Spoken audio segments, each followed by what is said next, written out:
فاطمہ الزہرا رضی اللہ تعالیٰ عنہ کے دونوں شہزادے حسنین کریمین بیمار ہو گئے تو سیدہ نے منت مانگی کہ بچوں کو شفا ہوگی تو 3 روزے رکھوں گی۔ شفا ہو گئی، روزے بھی رکھ لیے۔ اور جب مولا علی شیر خدا روزہ رکھنے کے لیے بیدار ہوئے، سیدہ فاطمہ الزہرا بیدار ہوئیں تو امام حسن اور حسین بھی اٹھ گئے۔ 7-8 سال کی عمر ہے، اماں جی ہم نے بھی رکھنا ہے۔ صبح کھجور اور دودھ سے روزہ رکھ لیا گیا۔ عین افطاری کے وقت مولا علی کہتے ہیں فاقے چل رہے تھے، کہیں سے میں جوں لایا تھوڑے سے، سیدہ فاطمہ الزہرا نے پیس کر روٹیاں پکائیں۔ وہ وقت جو بڑا مشکل ہوتا ہے افطار کا، کہتے ہیں اس وقت جب کھانے کے لیے بالکل ہاتھ آگے بڑھنے لگے اور امید تھی کہ ابھی سیدنا بلال اللہ اکبر کہیں گے تو روزہ کھلے گا، لیکن ابھی چند ہی منٹ رہتے تھے کہ دروازے پر ایک فقیر نے صدا دی۔ کہنے لگا سارے مدینے کے دروازے کھٹکھٹا آیا ہوں، قحط ہے، فاقہ ہے، اے رسول اللہ کے خاندان والو، میں یتیم ہوں، کسی نے بتایا ہے کہ اور کوئی دروازہ کھلے نہ کھلے سیدہ کا دروازہ تیرے لیے ضرور کھلے گا، کیا یتیم کو روٹی ملے گی؟ تو حضرت مولا علی نے بچوں کی طرف دیکھا ہی تھا کہ امام حسن ساری روٹیاں جا کے دروازے پہ دے آئے۔ کھجور اور پانی سے افطار ہو گیا۔ صبح پھر کھجور اور دودھ سے روزہ رکھا۔ امام راضی کہتے ہیں عین وہ وقت جب افطار کا ٹائم آیا تو پھر دروازے پہ کسی نے صدا دی، کہا اے رسول اللہ کے خاندان والوں میں مسکین ہوں، رات سے روٹی کھائی ہے، نہ صبح کھا سکا نہ دوپہر، کسی نے بتایا ہے کہ اس دروازے سے خالی کوئی نہیں جاتا۔ امام حسن نے پھر سارا لنگر اٹھایا اور پھر جا کے دے دیا۔ تیسرا دن پھر ہوا۔ مجھے یوں لگتا ہے کہ جب افطار کا ٹائم آیا ہوگا نا تو یہ خود ہی سارے دروازے پہ دیکھتے ہوں گے، یہ کوئی آیا نہیں لینے والا ابھی تک، لگتا ہے کہ نظریں دروازے پہ تھیں۔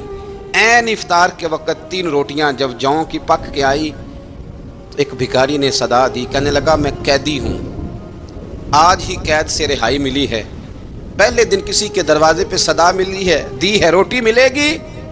امام حسن وہ کھانا دے کے واپس لوٹے، کھجور اور پانی سے افطار ہوا، اور جیسے ہی مسجد نبوی میں تینوں باپ بیٹا نماز پڑھنے گئے تو مولا علی کہتے مجھے بتانا نہیں پڑا، رسول کریم نے میری طرف دیکھ کے فرمایا علی تیرا، فاطمہ کا، حسن اور حسین کا 3 دن والا عمل خدا کو بھی بڑا پسند آیا ہے اور محمد مصطفیٰ کو بھی بڑا پسند آیا ہے، بڑا پسندیدہ عمل۔ میں کہتا ہوں کہ حضرت فاطمہ نے نا ان کی تربیت پہلے ہی کر دی تھی، 3 دن بغیر افطار کے روزہ رکھنے کی، وہ ٹریننگ گھر سے ہو چکی تھی۔ اب میدان کربلا میں 3 دن بھوکا پیاسا رہنا ان کے لیے مشکل نہیں تھا۔ حضرت جناب سیدہ زینب بنت ابی رافع کہتی ہیں کہ سیدہ فاطمہ الزہرا نا ایک دن اپنے دونوں شہزادوں کو لے کے، جب حضور کی طبیعت مبارک بظاہر علیل تھی جس میں حضور کا وصال ہوا، دونوں شہزادے لے کے سیدہ فاطمہ نبی کریم کی بارگاہ میں گئیں، کہنے لگے یا رسول اللہ میرے بچوں کو کچھ دیجئے سیدہ پاک۔ تو حضور اٹھ کے بیٹھ گئے، اس کندھے سے امام حسن کو لگایا اور اس سے امام حسین کو لگایا اور فرمایا فاطمہ یہ جو میرا حسن ہے نا اس کو میں اپنی ہیبت اور سرداری دیتا ہوں، اور فرمایا یہ جو میرا حسین ہے نا حسین کو میں اپنی جرت اور سخاوت دیتا ہوں، میرا حسین جرت مند ہوگا اور سخی ہوگا۔ داتا گانج بخش علی حجویری، امام الاولیاء، سید الاصفیاء، داتا صاحب کشف المعجوب میں فرماتے ہیں ایک دن نا امام حسین کے پاس ایک شخص آیا بڑی دور سے کچھ مانگنے، کہا حضور کچھ دیجئے۔ وہ شخص کہتا ہے کہ میرا ظرف یہ تھا کہ 4-5 دینار ملیں گے، تو امام حسین فرمانے لگے تھوڑی دیر بیٹھ جا، رزق آ رہا ہے۔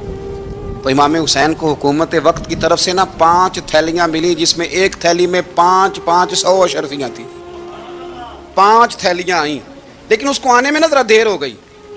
وہ 5 تھیلیاں جب آئی نا تو امام حسین اس کی طرف 5 تھیلیاں بڑھا کے نا، ذرا دیکھنا میری طرف غور سے، 5 تھیلیاں بڑھا کے نا تو فرمانے لگے میاں جتنا تجھے انتظار کرایا نا اتنی ہم تیری حاجت پوری نہیں کر سکے، تو یہ نہ محسوس کرنا کہ حسین کے دروازے پہ بیٹھا بھی رہا ہوں تو ملا کیا ہے، یہ نہ محسوس کرنا۔ وہ شخص کہتا ہے جب میں نے وہ تھیلیاں کھولی اور پھر میری نظر امام حسین پہ پڑی تو میرے اندر سے آواز آئی اگر حسین ابن علی اتنے سخی ہیں تو محمد عربی کتنے سخی ہوں۔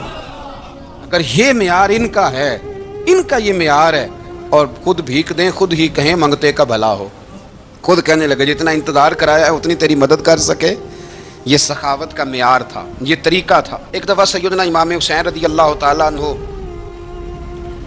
کے گھر کے اندر نا 5000 دینار آئے، مسجد میں تھے، آپ کو 5000 دینار ملے تو امام زین العابدین کہتے ہیں کہ مسجد سے لے کر گھر آنے تک امام حسین نے 5 کے 5,000 اللہ کے رستے میں خیرات کر دی۔ فرماتے میں نے کہا ابا جی 5 دینار کی گھر میں ضرورت تھی، مالاں والے سخی نہیں ہوندے تے سخیاں کول مال نہیں ہوندا، ایتھے اوتھے دوویں جہانی سخی کنگال نہیں ہوندا۔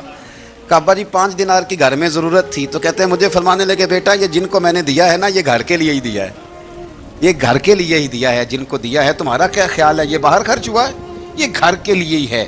اس لیے کہ جب انسان دوسروں پر شفقت کرتا ہے تو اللہ اس کے گھر پہ رحمت فرماتا ہے۔ امام حسین کے مزاج میں پہلی بات میں نے ذوق عبادت کی عرض کی، دوسری بات عرض کر رہا ہوں کہ صحابہ حضرت اسامہ بن زید بڑے پیارے ہیں میرے نبی کریم کے، بڑے پیارے۔ حضرت اسامہ بن زید کے بارے میں سیدہ عائشہ صدیقہ فرماتی ہیں ان کے ناک سے اگر رینٹھ نکلتی تھی تو اللہ کے رسول اپنے دستے مبارک سے صاف کر دیتے تھے، اور سرکار فرماتے تھے کہ اگر اسامہ لڑکی ہوتا نا، ان کے غلام کے بیٹے تھے حضرت زید بن عامر، اگر یہ لڑکی ہوتا میں اسے زیور پہناتا۔ بڑے پیارے تھے، لیکن جب ان کا آخری وقت آیا نا تو 60,000 دینار کا قرضہ تھا، رشتہ داروں سے کہا، دوستوں سے کہا، یاروں سے کہا، پر قرض ادا نہیں ہو رہا تھا۔ حضرت اسامہ بن زید کہتے ہیں بڑا پریشان تھا۔ جب حد ہو گئی نا تو حضرت اسامہ بن زید فرمانے لگے جاؤ کوئی حسین ابن علی کو خبر کرو، ان سے کہو میں نا غلام ہوں آپ کے نانا کا، مقروض دنیا سے چلا گیا تو کیا بنے گا۔ امام حسین کو خبر ملی تو دوڑے آئے۔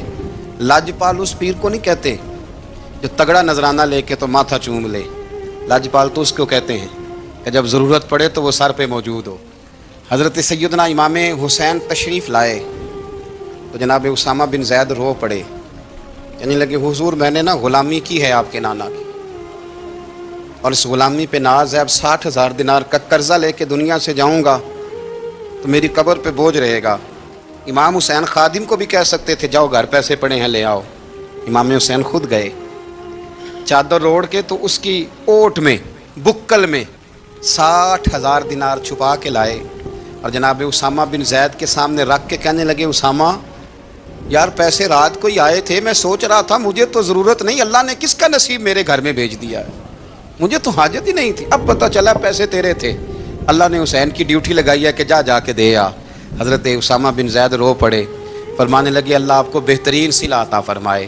امام بڑا ہی پیار کرتے تھے، گھوڑے پہ جا رہے تھے، کچھ فقیر غریب لوگ بیٹھ کے روٹی کھا رہے تھے، کھا کہاں رہے تھے سڑک کے کنارے، تو امام زین العابدین فرماتے ہیں کہ جب امام حسین گزرے تو انہوں نے آواز دی حضور دل کرتا ہے ہمارے ساتھ بیٹھ کے روٹی کھائیں، کائنات کے مالک و مختار کے نواسے اور دنیا کے سب سے بڑے شہزادے گھوڑے سے اترے اور غریبوں کے ساتھ سڑک پہ بیٹھ گئے، روٹی کھانے لگے اور دیر تک کھاتے رہے، اور جب فارغ ہو گئے تو فرمانے لگے کھانے کی ضرورت بھی نہیں تھی، حاجت بھی نہیں تھی، پر تم نے آواز دی تو دل رکھنے کو بیٹھ گیا تھا، اگر اجازت دے تو چلا جاؤں۔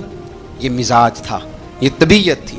آپ کے ایک بھائی ہیں چھوٹے حضرت محمد بن حنفیہ نام ہے، حضرت مولا علی شیر خدا رضی اللہ تعالیٰ عنہ کی دوسری بیوی سے۔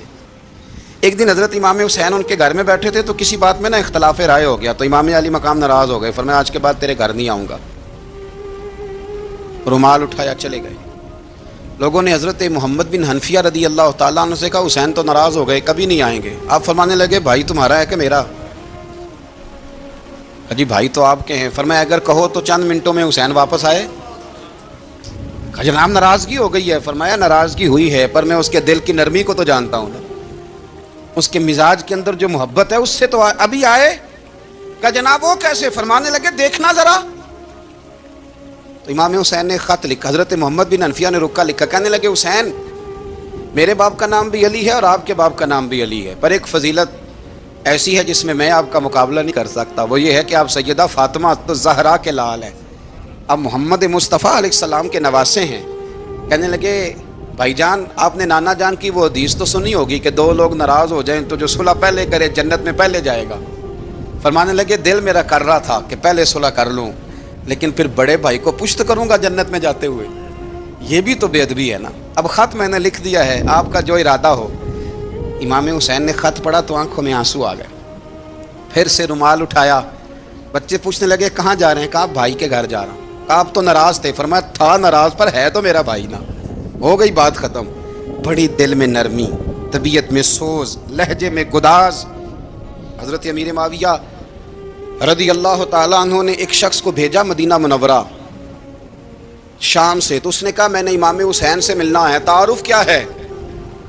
جناب امیر معاویہ فرمانے لگے مسجد نبوی میں جانا جس کے گرد لوگ سب سے زیادہ ادب سے بیٹھے ہوں اور جس کی باتیں سب سے زیادہ میٹھی ہوں اور جس کی نظریں سب سے زیادہ جھکی ہوں اور جس کے چہرے پر تمہیں سب سے زیادہ وقار نظر آئے، وہی علی کے بیٹے حسین ہوں گے۔ جو سب سے زیادہ تمہیں وہاں ماحول کے اندر جو شخص نظر آئے، پوچھنے کی ضرورت نہیں پڑے گی۔ وہ شخص کہتا میں مدینے آیا تو میں نے واقعی ایک شخص کو دیکھا، شہد کے گرد مکھیوں کا اتنا ہجوم نہیں ہوتا جتنا امام حسین کے گرد رسول اللہ کے غلاموں کا ہجوم تھا، لیکن نظریں جھکی ہوئی، باتیں میٹھی، لہجہ گداز گداز، لفظوں میں رانائی، اور لوگ کئی باتیں پوچھتے تو علی کے صاحبزادے ایک آدھ جملہ بولتے تو لگتا یہ کہ وہ جملہ سیدھا دل میں اترتا چلا جاتا ہے۔ امام علی مقام کے کردار میں نا کچھ باتیں بڑی زیادہ تھیں، بہت زیادہ تھیں، بڑا حسن تھا۔ ایک بات تو یہ تھی امام حسین رضی اللہ تعالیٰ عنہ کا علم و فضل بڑا کمال کا تھا۔ ایک دفعہ صحابہ میں مسئلہ بن گیا کہ بچہ پیدا ہوتا ہے تو اس کا وظیفہ کیسے لگانا ہے۔ امام حسین کا علم و فضل بتا رہا ہوں، علم و فضل، تو بات بڑی پیچیدہ ہو گئی۔ حضرت عبداللہ ابن زبیر کے پاس لوگ آئے، کہنے لگے کہ آپ بڑے صاحب علم و فضل ہیں، آپ نے حضور علیہ الصلوۃ والسلام کے ساتھ وقت گزارا ہے، تو مسئلے کو حل کریں کہ بچہ پیدا ہونے کے بعد حکومت اگر وظیفہ لگائے گی تو کب لگائے گی؟ جب بحث طول پکڑ گئی، مسئلہ حل نہیں ہوتا تھا، تو حضرت عبداللہ ابن زبیر کہنے لگے ہم سے نہیں حل ہوگا، ایک بندہ ہے جس کے سینے میں رسول اللہ صلی اللہ تعالیٰ علیہ وسلم کے نور نبوت کا فیضان ہے، وہ یہ مسئلہ حل کریں گے۔ تو کہا وہ کون سے؟ آپ فرمانے لگے جب ہم سے مسائل حل نہیں ہوتے تو ہم ان کے علم سے فائدہ اٹھاتے ہیں۔ کہا کون ہے؟ کہا جناب امام حسین۔ تو لوگ حضرت امام حسین کے پاس گئے، کہ حضرت یہ ایک مسئلہ الجھ گیا ہے کہ بچہ پیدا ہو تو وظیفہ کب لگانا ہے؟ فرمایا الجھنے والی بات ہی کوئی نہیں، پیدا ہونے کے بعد جب وہ پہلی دفعہ آواز نکالے تو اس کا وظیفہ لگا دو۔ اس کا مطلب یہ ہے کہ وہ دنیا میں آ گیا ہے، اس نے اپنے آنے کا اظہار کر دیا ہے، اعلان کر دیا ہے، اب اس کا وظیفہ لگا دو۔ تو اس پر پھر صحابہ کا اتفاق ہو گیا۔ امام حسین کے علم سے، فضل سے لوگ فیض اٹھاتے تھے۔ حضرت سیدنا امام حسین کی شہادت کے بعد حضرت عبداللہ ابن زبیر رضی اللہ تعالیٰ عنہ نے قاتلان حسین سے خطاب کیا اور فرمانے لگے اللہ کی قسم تم نے اس شخص کو شہید کیا ہے جو راتوں کو لمبے لمبے قیام کرتا تھا، اور تم نے اس شخص کو شہید کیا ہے جس سے میں دن میں جب بھی ملتا تھا تو وہ روزے سے ہوتا تھا۔ تم نے اس شخص کو شہید کیا جو قائم اللیل تھا، صائم الدہر تھا، اس شخص کو تم نے شہید کیا۔ آپ کو پتہ ہے کہ میدان کربلا میں جب 9 محرم کو ابن سعد نے امام حسین سے کہا کہ جنگ کرو اگر یزید کی بیعت نہیں کرنی، تو امام حسین نے فرمایا ایک رات کی مہلت دے دو، ایک رات کی مہلت دے دو۔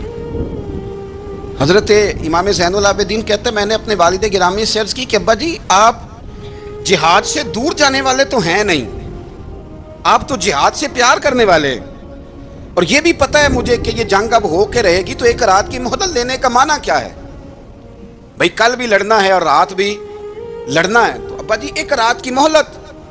تو سیدنا امام حسین رضی اللہ تعالیٰ عنہ فرمانے لگے بیٹا رات کی مہلت اس لیے لی ہے کہ میں آج رات کھل کے اپنے رب کی عبادت کر لوں، میں استغفار کر لوں، میں لمبے سجدے کروں۔ اور کہا زین العابدین تو جانتا ہے نا کہ مجھے نماز سے، تلاوت سے، دعا سے اور استغفار سے بڑا پیار ہے۔ رسول کریم علیہ السلام نے فرمایا، جامع ترمذی میں موجود ہے، فرمایا میں جا رہا ہوں پر تمہیں 2 بڑی بھاری بڑی وزنی چیزیں دے کے جا رہا ہوں، صحیح ستہ کی روایت، 2 وزنی چیزیں تمہارے بیچ چھوڑ کے جا رہا ہوں، اگر ان کو تھام کے رہو گے تو کبھی گمراہی تمہارے پاس نہیں آئے گی۔ یا رسول اللہ وہ کون کون سی؟ فرمایا ایک اللہ کی کتاب دے کے جا رہا ہوں اور دوسرا اپنا خاندان دے کے جا رہا ہوں۔ اگر اہل بیت نبوت کو تھامے رہو گے، ہمارے بزرگوں نے لکھا ہے کہ یہ جو حضور نے کتاب اللہ اور پھر اپنی اہل بیت کا تذکرہ فرمایا، تو اس کا مطلب یہ ہے کہ تھیوری دیکھنی ہوئی تو قرآن دیکھنا، اور پریکٹیکل دیکھنا ہوا تو علی اور فاطمہ کو دیکھنا، حسن اور حسین کو دیکھنا، ان کو دیکھنا۔ نبی کریم علیہ الصلوۃ والسلام کے اہل بیت منارہ نور ہیں، ان کی محبت، ان کا پیار کیوں بھلا؟ اس لیے کہ یہ وہ خوبصورت لوگ ہیں جن کو خود میرے نبی پاک نے تراشا ہے، ان کی سیرت میں جتنے رنگ ہیں وہ رسول کریم نے خود بھرے ہیں، ان کی ایک ایک بات کا خیال نبی پاک نے رکھا ہے، حضور نے از خود انہیں اپنی صحبت عطا کی ہے۔ زیادہ دور نہیں تھا سیدہ فاطمہ کا گھر، مسجد نبوی کے ساتھ تھا، اللہ کے رسول دن میں 2 دفعہ جایا کرتے تھے، پھر بھی کبھی کبھی فرماتے فاطمہ میرا دل کرتا ہے آج میں رات تیرے گھر میں قیام کروں. تو سیدہ فاطمہ الزہرا فرماتی ہیں کہ آمنہ کے لال اس طرح بھی میرے گھر میں قیام کرتے تھے کہ حضور چارپائی پہ لیٹتے تھے تو ایک کندھے پہ امام حسن کا سر ہوتا تھا اور دوسرے پہ امام حسین کا سر اقدس ہوتا تھا. اور فرماتی ہیں رات کو کبھی حسنین کریمین دودھ مانگتے تو میں اٹھتی دودھ دینے کے لیے تو حضور فرماتے لیٹ جاؤ آج میرے ساتھ سوئے ہیں تو دودھ بھی میں ہی پلاؤں گا. تو محبوب اٹھتے ان کے لیے دودھ لاتے برتن سے نکال کے. حضور نے انہیں وقت دیا اور پھر ان کی چھوٹی چھوٹی چیزوں کا خیال رکھا. صحیح بخاری میں موجود ہے. تربیت پر توجہ دی. امام حسین تشریف لائے, ابھی عمر مبارک 7 سال کے قریب تھی. مسجد نبوی میں صدقے کی کھجوروں کا ڈھیر لگا ہوا تھا. چھوٹا بچہ جو ہوتا ہے نابالغ اس پر شریعت کے احکامات نہیں آتے. صدقے کی کھجوروں کا ڈھیر تھا مسجد نبوی میں. یہ تربیت ہے, یہ ٹریننگ ہے جو اللہ کے محبوب نے خود انہیں عطا فرمائی. صدقے کی کھجوروں کا ڈھیر تھا. امام حسین حضور کے ساتھ آئے تو امام علی مقام نے ایک کھجور اٹھا کے منہ میں رکھ لی. شارحین نے لکھا ہے لگتا یہ ہے کہ کئی دنوں کی بھوک تھی, کیونکہ یہ فاقہ اہل بیت کا بڑا محبوب ہے. مجبور نہیں تھے, وہ تو خزانوں کے مالک تھے, پر غریبوں سے محبت کی وجہ سے فاقے کیا کرتے تھے. یہ ان کی پسند ہے فاقہ کرنا. تو ایک کھجور امام علی مقام نے رکھ لی تو اللہ کے رسول نے گلے میں انگلی ڈال کے نکال دی. تو فرمایا حسین یہ صدقہ ہے, یہ میری اہل بیت کے لیے درست نہیں ہے. حضور نے خود تربیت کی. اور پھر سیدہ فاطمہ الزہرا نے نا اپنے بچوں کو تراشا, ان پر محنت کی. میں اکثر گزارش کرتا ہوں دوستوں سے, میں کہتا ہوں کربلا کا واقعہ کوئی حادثاتی نہیں ہے, اس کے پیچھے پوری ایک لاجک ہے, اس کے پیچھے پورا ایک فلسفہ ہے. ایسے ہی کوئی آدمی 3 دن بھوکا پیاسا رہ سکتا ہے؟ کسی آدمی کو صبح اس نے کھانا کھایا اور شام تک کھانا نہ ملے تو ٹانگیں کانپتی ہیں. رمضان المبارک میں عبادت کی نیت سے روزہ رکھنے والے بھی شام کو بڑے پریشان ہو جاتے ہیں, اور مسلسل 3 دن کھانا نہ کھایا جائے اور پانی نہ پیا جائے. اور حال یہ ہے کہ وہی آدمی تلوار لے کے میدان میں نکلے اور اس کی حالت یہ ہو کہ لوگ اس کے آگے دوڑنا شروع کر دیں. ہزاروں کی فوجیں تاب نہ لا سکے. علی کا گھر بھی وہ گھر ہے کہ جس گھر کا ہر ایک بچہ جسے دیکھو وہی شیر خدا معلوم ہوتا ہے. یہ کوئی آسان ہے؟ اس کے پیچھے پوری ایک اس کے پیچھے فلسفہ ہے. امام راضی کی تفسیر کبیر دیکھیے گا. حضرت امام حسین کی وہ شخصیت تھی کہ مشکات میں حدیث ہے, نبی پاک صلی اللہ تعالی علیہ وسلم کی چچی جناب ام فضل صبح صبح گھبرائی حضور کی بارگاہ میں آئیں. عرض کی یا رسول اللہ صلی اللہ علیہ وسلم آج میں نے عجیب خواب دیکھا ہے, میں ڈر گئی ہوں. حضور نے فرمایا چچی کیا دیکھا؟ عرض کی حضور میں نے دیکھا ہے کہ آپ کے وجود کا گوشت کا ایک ٹکڑا کٹ کے میری جھولی میں آ گیا ہے. حضور یہ کیا ہے؟ تو محبوب خواب سن کے مسکرائے, فرمایا چچی یہ پریشانی والا خواب نہیں, یہ تو خوشی والا خواب ہے. اللہ فاطمہ کو بیٹا عطا کرے گا اور وہ تیری گود میں کھیلا کرے گا. چونکہ وہ میرے وجود کا ٹکڑا ہوگا لہذا خواب تجھے یہ آئی ہے. تو امام حسین پیدا ہوئے, امام حسن کی عمر ابھی 11 مہینے تھی. تو نبی پاک نے امام حسین کو جناب ام فضل اپنی چچی کی گود میں دے دیا کہ فاطمہ کے لیے دونوں بچے سنبھالنا مشکل ہوگا. وہ خواب اس طرح پوری ہوئی. امام حسین سے حضور نے بڑا پیار کیا, بڑی محبت فرمائی نبی پاک سے. کچھ حدیثیں میں نے جمعے میں عرض کی تھیں. حضرت ابو ہریرہ رضی اللہ تعالیٰ عنہ کہتے ہیں یہ واحد بچہ تھا حضور کے گھرانے کا کہ میں نے دیکھا کہ نبی پاک صلی اللہ علیہ وسلم بیٹھے تھے تو یہ حضور سے کہہ رہے ہیں, نبی پاک سے, کہ نانا جی اٹھ کے کھڑے ہو. کہتے ہیں حضور کھڑے ہو گئے تو کہنے لگے میں نے آپ کے برابر جانا ہے. بچے جو مرضی ضد کر لیتے ہیں نا, قد چھوٹا تھا, عمر 7.5 سال تھی, کہنے لگے نانا میں نے برابر جانا ہے. تو نبی پاک صلی اللہ علیہ وسلم نے ہاتھ پکڑ لیے, فرمایا چل پھر ہو جا برابر. تو حضرت ابو ہریرہ کہتے ہیں انہوں نے حضور نے ہاتھ پکڑے, اوپر کھینچا تو امام حسین نے پہلے اپنے پیر حضور کے گھٹنوں پہ رکھے, پھر نبی پاک کے سینے پہ رکھے, اور جب ان کا قد سر تھوڑا سا حضور سے اونچا ہو گیا تو محبوب فرمانے لگے چل بس کر, تو نے تو کہا تھا آپ کے برابر ہونا ہے, تو اوپر نکل گیا ہے, چل بس کر. فرماتے پھر امام حسین نے زبان باہر نکالی تو محبوب ان کی زبان چوسنے لگے, پھر ساتھ لٹا لیا اور انہیں سونگنے لگے. تو میں نے عرض کی حضور آپ حسین کو سونگتے کیوں ہیں؟ تو فرمایا ابو ہریرہ مجھے حسین کے وجود سے جنت کی خوشبو آتی ہے, مجھے حسین کے وجود سے جنت کی. ایک دن حضور گزر رہے تھے, اصل اس طرح تھا کہ یہ نبی پاک کا حجرہ تھا. جن لوگوں کو اللہ نے مدینے کی زیارت کرائی ہے وہ جان سکتے ہیں نبی پاک کا حجرہ تھا. تو حضور کے حجرے کی اس جانب یعنی مسجد کی جو بالکل سیدھ ہے اس کی بیک میں سیدہ فاطمہ رہتی. تو حضور اکثر نہ نماز کے لیے جب نکلتے تو حضرت فاطمہ کے حجرے کے پاس سے ہو کر دوبارہ محراب میں جاتے. محبوب حجرے کے پاس سے گزرے تو امام حسین رو رہے تھے, تو حضرت فاطمہ نے کسی بات میں جھڑک دیا تو امام حسین رونے لگے. تو نبی پاک نماز کے لیے گئے تو واپس لوٹ آئے. اور واپس تشریف لا کے کہا فاطمہ حسین کو کیا ہوا؟ عرض کی یا رسول اللہ تنگ کر رہے تھے میں نے ڈانٹ دیا ہے۔ کیا خوبصورت جملے ہیں حدیث پاک میں۔ سرکار نے فرمایا فاطمہ اس کو حسین کو نہ رونے نہ دیا کر، یہ جب روتا ہے نا تو میرے دل کو تکلیف ہوتی ہے۔ تو بی بی صاحبہ کہتی ہیں یہ حکم آیا نبی پاک کا میرے نام، پھر میں نے ڈانٹنا چھوڑ دیا۔ یہ ان کے فضائل تھے کم، ان کی تربیت خود نبی پاک نے فرمائی۔ پہلی بات تو یہ ہے کہ نبی پاک نے دعا مانگی تھی یا اللہ میرے گھر والوں کو زیادہ روزی نہ دینا، انہیں ایک وقت روٹی دینا، ایک وقت کی بھوک دینا۔ یہ جو 10 دن کربلا میں انہیں ٹینشن نہیں نہ ہوئی، انہیں عادت تھی فاقہ کرنے کی، انہیں 3 دن وصلی روزے رکھنے کی عادت تھی، پہلی بات۔ دوسرا یہ کہ جہاد کی تربیت حضور خود کراتے تھے۔ حضرت فاطمہ الزہرا کہتی میں پردے کے پیچھے دیکھ رہی تھی، نبی پاک نے امام حسن اور حسین سے فرمایا چلو میرے سامنے کشتی لڑو۔ تو دونوں حضرات آپس میں جب کشتی لڑنے لگے تو نبی پاک نا امام حسن کو کہتے ہیں حسن حسین کو ٹانگوں سے پکڑو، حسن حسین کو پیچھے سے پکڑو۔ جب نبی پاک بار بار امام حسن کو بتا رہے تھے تو سیدہ پیچھے سے بول پڑی، کہنے لگی یا رسول اللہ آپ چھوٹے کو بتائے، آپ بڑے کو بتا رہے ہیں، بڑا تو پہلے 11 مہینے بڑا ہے تو آپ چھوٹے کو بتائے بڑے کو بتا رہے۔ تو فرمایا فاطمہ تو چپ کرنا، جو میں دیکھ رہا ہوں تو نہیں نہ دیکھ رہی، ایک کو میں بتا رہا ہوں دوسرے کو جبریل امین بتا رہے ہیں۔ لیکن اس کے ساتھ ساتھ امام حسین رضی اللہ تعالیٰ عنہ کا جذبہ جہاد، امام حسین کی استقامت، آج لوگ ادھر ہوتے ہیں جس طرف ہوا کا رخ ہوتا ہے۔ آج لوگوں کی سوچوں کا زاویہ یہ ہے کہ جدھر رش زیادہ ہوگا ہم بھی ادھر جائیں گے۔ ہم یہ نہیں دیکھتے حق کس طرف ہے، ہم یہ دیکھتے ہیں رش کس طرف ہے۔ امام حسین رضی اللہ تعالیٰ عنہ نے رش نہیں دیکھا، حق دیکھا۔ امام حسین رضی اللہ تعالیٰ عنہ استقامت کے وہ پہاڑ ہیں، معمولی آدمی نہیں تھے۔ فرزق شاعر کہتا ہے کہ میں نے امام حسین سے کہا تھا، میں نے کہا لوگوں کی تلواریں یزید کے ساتھ ہیں پر دل آپ کے ساتھ ہیں، دل آپ کے ساتھ ہیں۔ امام حسین رضی اللہ تعالیٰ عنہ نے زمانے کے حالات نہیں دیکھے، حق اور سچ دیکھا۔ جتنی چیزیں انسان کو کمزور کر سکتی ہیں وہ ساری امام حسین پہ طاری کی گئیں، جتنی چیزیں۔ وطن چھوڑنا کتنا کو مشکل ہوتا ہے، شالہ پردیسی کوئی بھی نہ تھی وے تے ککھ جنا تو پارے۔ حضرت سلطان باؤ فرماتے ہیں بچو پردیسی ہونا کوئی آسان ہے؟ جس آدمی کا کسی چھوٹے سے گاؤں میں بھی مکان ہو چھوڑنا پڑ جائے تو روٹا ہے، تو مجھے بتاؤ جس نے اپنا سارا بچپن مدینے میں گزارا ہو۔ آج جو ایک ہفتہ مدینے رہ کے آتے ہیں ان سے واپس نکلنا مشکل ہوتا ہے، لیکن امام حسین حق کا رستہ تھا، وطن کی قربانی دی، اور معمولی وطن نہیں، مدینے جیسا وطن۔ اور جب کھڑے تھے نا امام حسین رضی اللہ تعالیٰ عنہ رجب میں نکل رہے تھے مدینے سے، تو کوئی شاعر کہتا ہے دور کھڑے ہو کے انہوں نے گویا کہا تھا آقا تیرے کرم کے خزینے کی خیر ہو، میں جا رہا ہوں تیرے مدینے کی خیر ہو۔ امام حسین نے وطن چھوڑا، کوئی لغزش نہیں پیروں میں، کوئی نہیں۔ شہزادوں والی زندگی تھی، مسجد نبوی کے امام تھے،